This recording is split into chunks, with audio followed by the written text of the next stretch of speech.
Good evening. Welcome to this episode of Prophecy for the Last Hour. My name is Liz McGee. I am your host tonight. And again, I have me prepared to serve up at the dinner hour. So again, we're going to stick with the meat of the Word of God. I am sticking with a series that I started last week that I'm going to carry forward.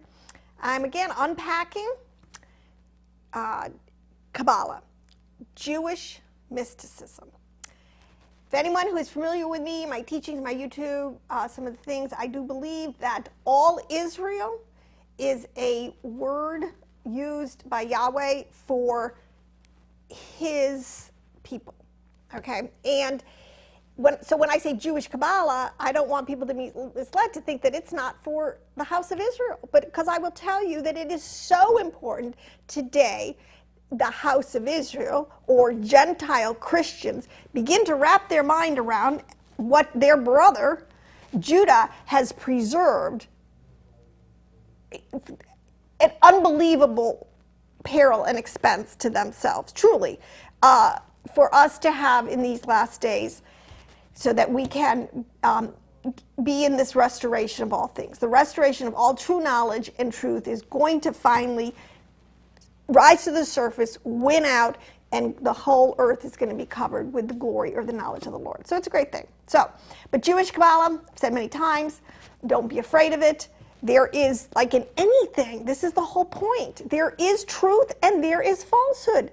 So yes, there is, evil Kabbalah or, there's occultic or things in it, but that's not what I'm about. That's not what our Father, Yahweh, has given us, and that is not what our older brother Judah has preserved for us, especially in the writings, in the Zohar, or different places you will find this. This is the meat of the word. This is the gold standard. This is, to me, for people who are into all the extra biblical books, for people who are on this journey of researching all of our origins again. This is the goal. This is the last frontier. If you're still afraid of it, if you still are held in bondage by many of the lies that this is occultic or it's Babylonian or whatever, why wouldn't it actually have some of Babylon in it? Everything is tainted by this world, but he says, come out. Our job is search and rescue, correct? We're supposed to go into the dark places, bring the light, search it out, clean it up, and let the whole thing be full of light. So this is a great journey, and I encourage people who love the word of Yahweh to go on it. I'm just giving you surface. In terms of Kabbalah, I'm in the kindergarten level, I am sure. So if you're more advanced and you're hearing me, I'm just doing the best I can. And I think I give Yahweh great pleasure because I'm running the race for him in this sense. So let's just get all right into this. Okay, so I have my little diagram back. You'll see this if you Google Kabbalah. And let me just say this, I have a YouTube. You need to watch it. It's called Discerning True Kabbalah, because there's Kabbalah with a K, Kabbalah with a Q, and Kabbalah with a C. And I am about Kabbalah with a K, Jewish Kabbalah. Big world of difference there. Okay, so we're going to start with this because, Satan always imitates God. Oh, well, okay? This is, believe it or not, last week I started unpacking some of the major archetypes. We need to really get a Jewish Hebraic mindset. We need to philosophically, theologically understand their big pictures, their big concepts, so that when we read the Bible, we are interpreting the words, the symbols, the meanings the way they did, okay? Adam Kadmon is a concept within Jewish understanding of, okay, so I was telling you that there are two major, well, actually there's two creation stories in the first three chapters of Genesis. And people have never been able to really kind of figure it out, and they're kind of all over the place with this, but it's actually a very simple concept. A top down and a bottom up. One is the creation of the universe, universes, okay, and one is the creation of Adam, the boots on the ground, sons of God, the Adamics, okay, their story, all right, and then all the other players, everybody else has parts of the story in there. So Adam Kadmon is a concept that we really need to unpack and understand And so that's what I'm going to try to do tonight, flesh that out a little bit more. Because seriously, Paul, the Apostle Paul, Saint Paul, whatever you call him, he was a master Kabbalist. And that's why a lot of the things he said, as Peter said, were hard to understand, because he was sometimes spoke very mystically. Okay, and if you weren't schooled in what he was talking about, it would go psh, right over your head. That's fine. But he talks about the body. He says, remember, we're members in particular of a body. He is talking the same language. He is talking about this concept. There is an archetype. The human body is the microcosm, of a macrocosm of a similar shape, which contains similar concepts. So like I told you before, God is very orderly. And I have this to prove. I'll give my first quote here. I hope I haven't lost anybody yet. I told you that one of the languages of God is math. The world is all math, the creation. It says all geometries are fractal and recursive. So they can be fit into each other, okay? If I was to put my little stacking blocks or balls into each other again.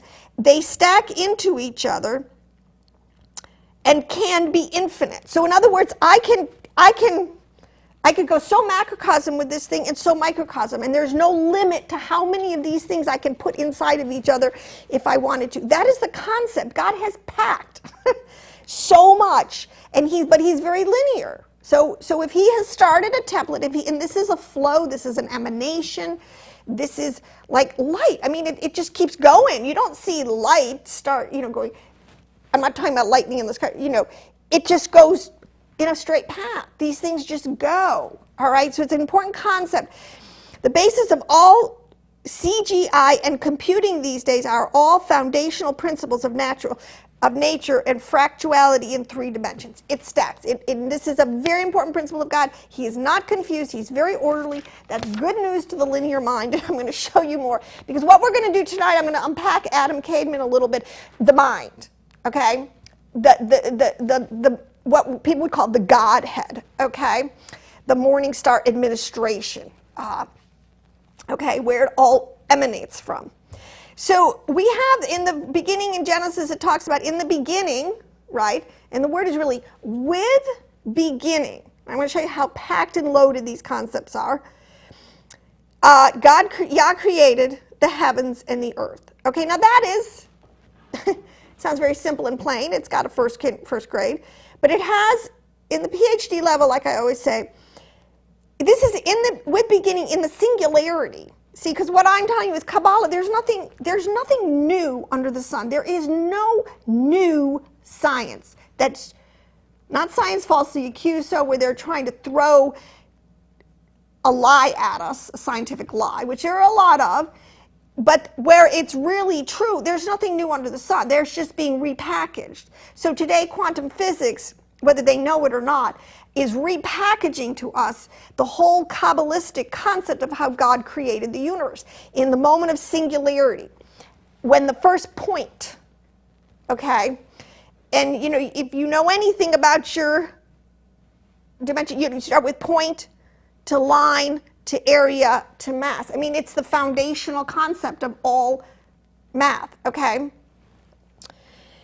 So in the beginning, with this singularity, Yah began a process, he talked about, of emanation of creation. Okay, now, in this mind, because like in the New Testament, I gave a lot of verses last week from different writings, but it's very clear when you read your New Testament, Paul is very carrying forward this concept, because we will be plugged into some, and this is the whole point, if we make the great, because Yah is creating, Elohim is creating, he says, a new heaven and a new earth. Those are just code words for, the new earth is the Gia, which is the new body, and a new soul. This is basically what so that we have, because our soul is full of viruses and our body's going to die, so he's had this whole process. It's sort of like, this is why he says there's a veil.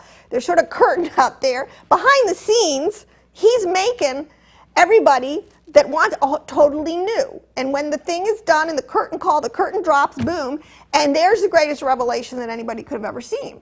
All right? That's just what we're going to see basically on the 8th day. Okay? So this language all tracks. One of my papers, you have to understand, once you get a concept in your mind, a template, and if it's true, it will always fit theologically and philosophically and literally in wherever you put it, okay? Now, so we're one body, we're many parts, and there's another point I want to say. There's a verse I want to come to where Paul says, why would I join your, oh, and I wish I had it because I had all these. Why would your body be joined to a harlot? It's a very important principle because you'll see this concept. This has to do with Mystery Babylon, and I'm going to get down to that. Okay, so in this concept here, you can see, okay, so the tree, because this is a tree of life. Let me tell you something in the verbiage. The tree of life, which is one of the oldest, they have found this thing in hieroglyphs all over the world, and it's ancient. Okay, this comes right out of Enoch. This is pre-Diluvian understanding. This, and I can never do justice in my 1 hour. But the tree of life, Adam, Kadmon, it kind of go together. Okay, so a tree and the human body have many similarities. So many times you will see one, you'll see the other, or you will see them combined. Okay, which is what I've done. I've taken the Adam, the bod, and I have combined it with the tree of life. Okay, so that's what this is. So you have two parts. So you have up here, what you have is the ketur. The first, the singularity, and it says that it past that, because I was just talking to my producer, who is I want to say astrophysicist. Oh my gosh, what singularity was, because I thought that's what it was. He said it's a place where in physics they don't know. It's as far back as we can go. We just can't. We don't have any math, anything to describe. We have no way to comprehend. And this is what the ketur is. There is a place. Okay, so Yahweh Elohim, our Father, Creator God, is outside of this thing, outside the body, but He decided to create it. And then He decided to inhabit it, okay? And it's it's a beautiful story when understood properly. The ketur is called, in Kabbalistic language, it's Ein Sof. It's a place of the throne room of God. This is the world of emanation. Everything starts from there. But for our purposes, truly, we start with Chokmah and Bina, these first two Sephirot that come down, okay? Now, like I've said before, this stuff gets so deep. There's math in it. There is, but I want to just give some of the big archetypes, because you're going to see something. This is very freeing. When a fundamentalist, why people have problems with fundamentalists, of anything, whether it's Islam or Christianity or whatever, if you just think that the only understanding is in the literal boots on the ground, you put people in a prison, because God is not in a box. He is way bigger. His concepts go floor to ceiling. So if you keep the understanding strictly down at the boots level, you're just keeping everybody, the whole creation, in bondage. Okay, and this is what happens so much, especially like we can see with gender and with race, all these things, the understandings, because we have not really kept up with the esoteric knowledge that has been our heritage, so we can always rightly divide the word. We have fallen prey to lower level understandings, which have caused great harm to ourselves, to the world, to nature, and to Yah's glory in the earth, okay? And this is all going to be corrected. So in other words, you have here Chokmah and Bina. These are two, and I told you these are symbols. They're not just little, and they're packed. In this point of singularity, you look at it like it's the nucleus of an egg. It is the smallest, tiniest part that is just packed, loaded with DNA, with everything that you could possibly need to make this whole cosmic universe and all of its different multiverses, okay? The female, the Chokmah is, and this is the thing. This is, okay, let's just start with, we're in fundamentalism. There is a male and a female aspect to God. It's absolutely clear. It's in the language. Hebrew is one of, there's male and female endings, but it has nothing to do with carnal, like we think. God, so that people get into God as worshiper, they think the most perverse. They take this concept, because I have to tell you this right up front. Oh my gosh. Once in a while, I'll check out a worldly Kabbalah site or somebody who I don't know, I just want to see what they're up to and what they're saying. And I went in and checked out this one guy, and bless his heart, but honestly, this is what happens. It was disgusting, and it was nasty. It was carnal, it was fleshly, it was so of the lower levels. It didn't give yeah, any glory, it denegated this whole thing. And this is what happens. Okay, but to those who are fleshly and are carnal and love to wallow, it says like pigs in the mud. You know, there are souls that are so dark, they like the darkness. And I'm like, oh my gosh. Okay, so yes, but when you understand, let's get up here. Let's start with the mind of God and educate ourselves so that we can have the higher thoughts, okay? We can think his thoughts and we don't have to wallow anymore, oh my gosh, in the mud. And bring people to that place. Now, I'm going to bring people to the mind of God, okay, to the high heavens, all right? So there is this male and female aspect of God, but as I have done in previous videos, you need to understand, it's very important, it's binary. This is the whole, see, okay, I'm sorry I go all over the place. You just have to bear with me, because in my opinion, there's just too many pieces. When you're trying to paint I do this as a painter. I do this. I got a big canvas. When I paint, I don't start at the top down and just literally paint by numbers and get everything in its no, I'm like all over the place. This is a creation. It's beautiful. You know, I got to work a little stuff down here, some grass and some leaves, and I got to put my water and I got to put my sky in. That's the fun. You can go all over the place, all right? So if you can't do that, I'm sorry. Okay. Linear people be blessed by the fact that God is ultimately, I think, more linear than he is lateral. Well, I don't know if I'd say that. But anyways, see, because the female is very lateral and the male is very linear, but when they work together, it creates beautiful things. So, in the whole world of Kabbalah, I have to say this. If I can remember what I was going to say, I'm sorry. I'm a little wound up tonight. Okay. Because we're at a very pivotal point. Listen, Kabbalah, Jewish Kabbalah, came into the zone of the church, especially the Western church, in 1314s and 1500s. Okay, and I did a show on this. And Pico della Miranda was a big Christian Kabbalist. He's the first one, and he wrote books with a bunch of people during the Renaissance to try to take this knowledge into the church. And by and large, the church just rejected it. And why would we be surprised, right? They liked the fundamental. They were very, they could control everything down there. Okay, but anyways, but it's all coming back again. But this time, it is going to be received. And it's going to be received by the elect. Now, I don't know what the established church is going to do with it, but there are enough people. See, you understand, Yahweh's been making, as a harvest, something's been growing in the earth. There's been a group of people called the elect, and there's tons of, and they're not going to be deterred. They're going to take the knowledge and understanding of their Father God, and they're going to run with it, okay? This is happening, and it is going to happen. So this time, I believe, with Christian Kabbalah, we do need, because there's a very important part. Yeshua is in here. Let me tell you something. This is the part of the Jews, when the two houses come together. I'm sorry if you're, from the house of Judah and you're listening. Yeshua is 100%. He is like he's Grand Central, okay?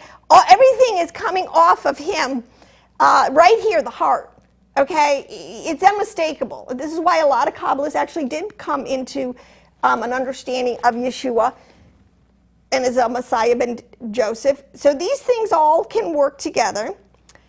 But what happened was that knowledge was just too good because there's too much science in it. And it morphed into alchemy and it went kind of underground. And a lot of the Freemasons, this is where a lot of these secret society groups come from that everybody's unpacking. And I hate to say this, I guess I have to say this to a certain extent. You have to judge a tree by its fruit, because tree also analogy for every human person, and we're called tree, a tree. Trees, and then a forest, a nation is like trees. These words constantly are always. They have a lot of this knowledge. And a lot of times they don't part with it. They keep it. They use it to control. So we have to wrest this free for the world. It's a shame because a lot of people, I think, are totally deceived and they don't understand. But this is the whole Masonic symbol. Okay, let me say this. It's a compass with, and I think the right angle, I'm not sure of a technical term, but it's a right angle tool, like an angle ruler, right angle ruler. That's what those symbols are. But what they're saying, They understand there's a principle. Now they're using it 90% of the time. The true Luciferian, like my friend was, I believe, getting it not from a Luciferian point of view, using it, it's binary understanding. It takes a male and a female principle to begin any process of creation. This is how God did it. That's what the circle in the square is. The circle is made by a compass. It represents curves. It's the feminine aspect. The square, you make right angles. It's with the angle ruler. So you construct things, you build things. Unfortunately, their building is not going to stand. It's going to fall, okay? Ours will stand, okay? But that's what sort of this symbol is. The circle and the square, this is the Da Vinci thing. You know, when we begin to understand this, it doesn't always have to, it has a hidden meaning, but it doesn't necessarily mean it is evil, occultic, dark side, okay? We need to redeem it. God's building with his Hokmah and Binah. He is building a new Jerusalem, a new heaven, and a new earth, okay? Now, let's get back to this. The female part of this thing, which is Binah, the Hokmah, and this is why, okay, let me say it. After Ketur, the flow of emanations, okay, so God is straight. He is doing something. You have to understand this concept. If you were creating, you do have to do things in order. Everything has to be decent in order. If you're going to get a decent creation at the end, if you're going to build a decent car, you can't be all over the place. You have to put, the right bolt in the right, it's got to all go together in a way so that when you're done, you don't have some kind of freaky hybrid on your hands. You have what was in your mind, something beautiful, functional, okay? Now, the female, and this is where you get into a lot of things. Let's start with this. The sun and the moon are the biggest typologies in our Bible and even in the world for this concept, this binary concept. The sun is Hokmah, the moon is Binah, okay? In Kabbalah, it always refers like to the two eyes, okay? It takes two eyes. If your eyes be single, how can two eyes be single, okay? Because that's the point. And this is why the template fits. The way our eyes work, to receive sight, two eyes coming out, seeing a single image. This is the template. It works. Stick with it. It's God's design and it's beautiful. So you have the moon, you have Binah. Let's unpack her too. This represents the heart, the emotions, the right brain. Okay, so and this is where I'm going to get into this thing. Oh, this is I did this today. My poor son, I had to use him as my demonstrate this to him. The soul and the passions. These are all the right brain and the left brain. Remember the left side of God, the right side of God. Remember there's things called the left pillar and the right pillar.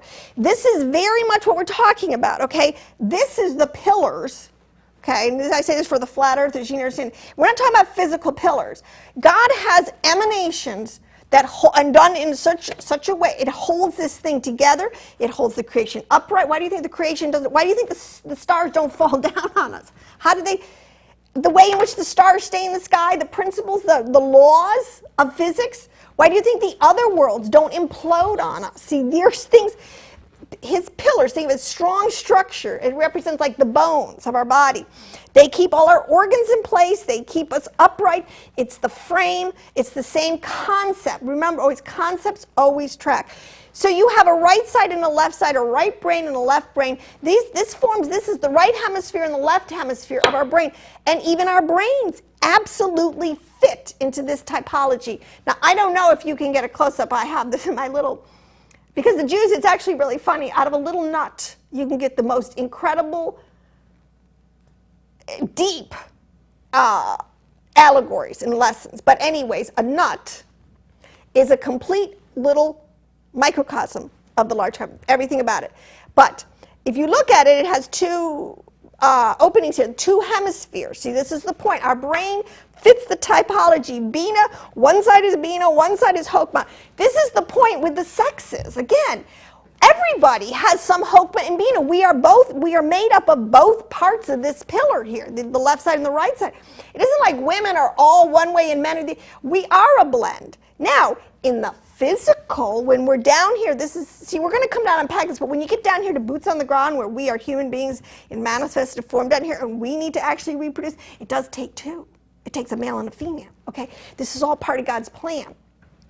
But up at the top, the principle is the same, okay? There's no body parts in heaven, okay? That's the point, people. Okay.